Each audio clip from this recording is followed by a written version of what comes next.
So this is going to be about something that I've been talking about before, but it is an incredibly important topic, at least at my point of view, at least at my point of view. But I hope this is going to help you. I really do hope.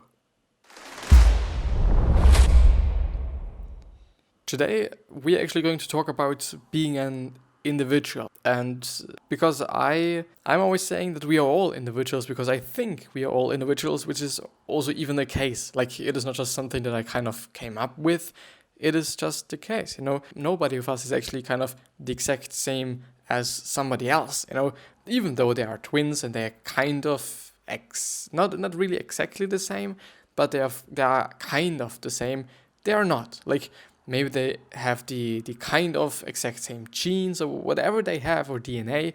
They're not really the same, But in general, we are all different. So, quite often you actually see that a lot of things are generalized, You have to sleep 8 hours a day. You have to eat this and that amount of things so that you're healthy. You have to do this, you have to do that. And it is most often about generalizations. But a lot of people do then, unfortunately, not think about themselves and about how they feel and how their body and also mind feels, which should actually not be the case. Because we are all individuals, because we all work in a different way, mentally and also physically, For example, I'm working out, at this point in time, I'm working out 5 times a week.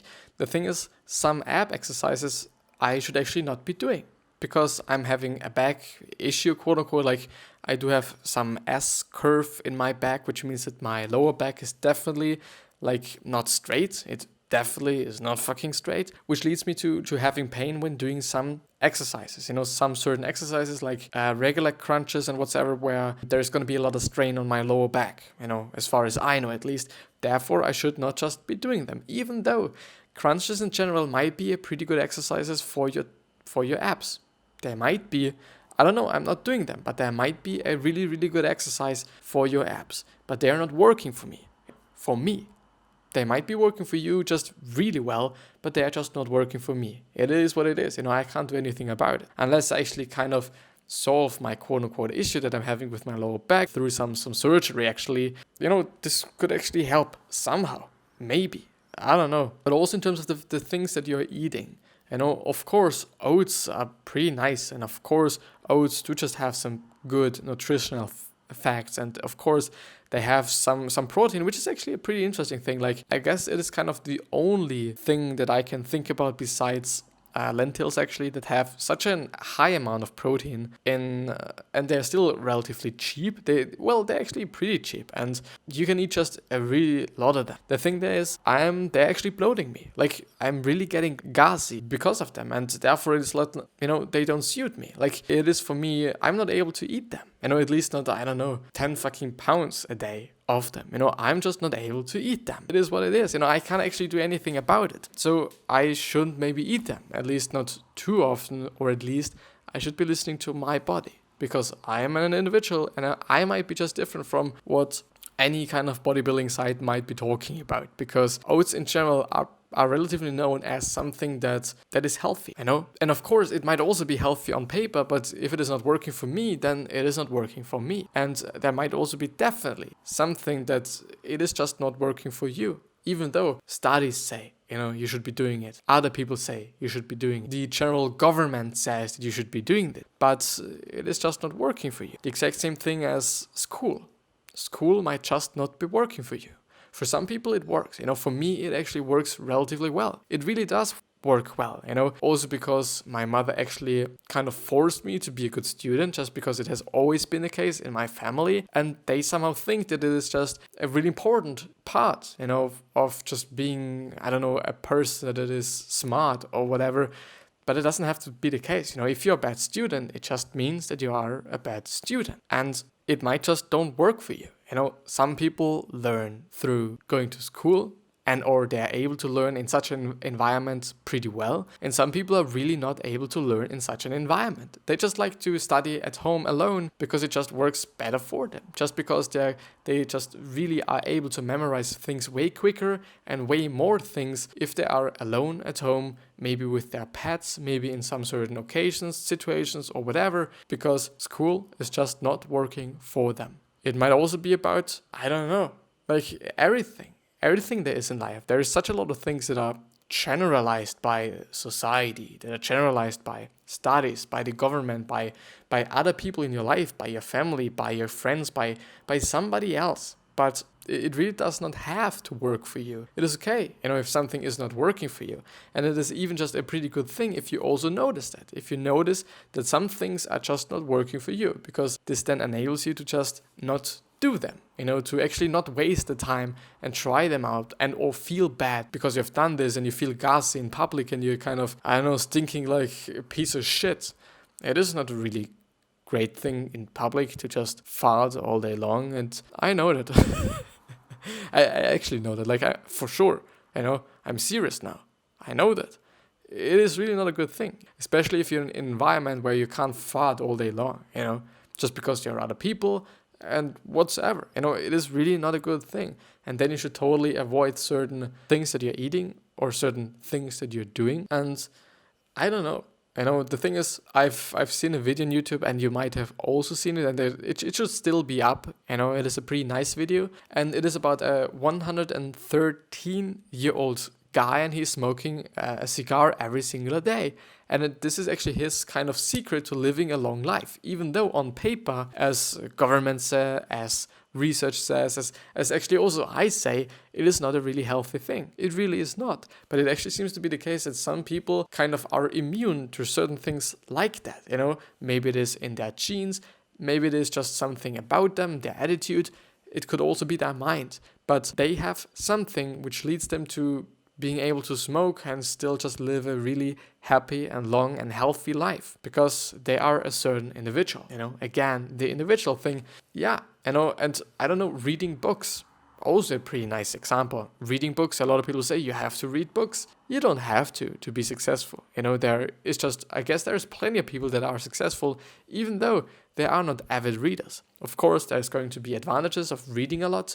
I'm really not denying that, but if it is not working for you, and if it is okay, you are able to learn way more by listening to things through audiobooks, for example, then please listen to audiobooks. There's no reason why you would be just actually reading books if you're not able to learn through them, or if you actually know a better way for you to learn. There are so many different medium, and this is merely kind of a discussion and or debate about the medium. It is about the medium of books. It doesn't really mean that, articles are bad, just because of the medium. It doesn't make any fucking sense. Articles, they're just another medium. The internet might be just another medium than books are. Does it say anything about the information? No, totally not. But of course, there's going to be disadvantages and advantages of mediums. Books just have been around for such a long time that you can assure a certain quality or a certain kind of level of quality. Maybe you can do that. I don't know. In terms of articles, you can somehow ensure or say that it is going to be a little bit shorter than the book is going to be, just because the medium of the article is just as different as the medium of the book, because it would just make sense, or because people figure it out and people have experience and people will experience things and whatever. So we are all individuals. Some things work for you that are not working for me, and some things totally work for me, but they're not working for you, because you are a different person than I am, and I'm a different person than you are, and this is fine, and this is amazing, because I don't know, having the exact same person 7 billion times on the fucking planet, I don't know if this is gonna be a really good thing. I assume, it is actually a pretty funny thing, to be honest, just as I'm thinking about it, but I don't know if it would be an amazing thing. Because I don't think so. I really don't think that it would be great to actually talk to myself every single day, all day long, basically. Just a really exact version of myself. Really not a good thing. It might actually be an interesting thing what this would be like, actually. To just see what it would be like. But yeah, I don't know if it is actually too good. So we are all individuals. And I do hope that you have understood everything that I was talking about. If there's something, some questions that you're having, please write any questions, anything that you want to know about myself, about whatever I'm doing here, then leave a comment in the description. If you're on the podcast, because this is going to be available also as an audio-only version, then please hit me up on social media, and all the links should be down in the show notes and also on the YouTube description. But I guess this is actually going to be it. I think it is one of the shortest episodes that I've ever had. But it is a good thing, because trying out shit, trying out different things is maybe key to success, maybe key to being able to reach somebody, by just leaving my ego, and by just not going for myself, but going for the actual consumer. Because not a lot of people are consuming 30 minutes things, unless they actually know this person. But unless they know the person, I think it's not going to be, it's going to be relatively rare occasions when people are actually going to consume a 30-minute video, podcast, whatever it might be. But yeah, this is actually going to be it. I wish you the best health, of happiness, and also success. And I really hope that you're going to think about how you're going to be remembered, which means your legacy in the end, because we can shape it. We can shape our legacy, and we can totally shape it. We can totally say and manipulate how we are going to be remembered, in a good way. The thing is, no matter how nice you are to just be remembered as a nice person, there's still going to be someone that does not like you, or dislikes you, or even hates you. It is what it is. I guess it is just how people are sometimes, or just always. But yeah, 3 other questions that I hope that you're going to ask yourself are: why are you here? What are you trying to change? And what is bothering you the most? Which lead you to figuring out your purpose, and also maybe even a business idea. This is kind of the cherry on top of the ice cream thing. But yeah, I see you the next time, and thanks a lot. Subscribe if you liked it, and also give me a like if you've liked it, and rate the podcast, and also subscribe to the podcast if you want to have me as an audio only version. I see you the next time.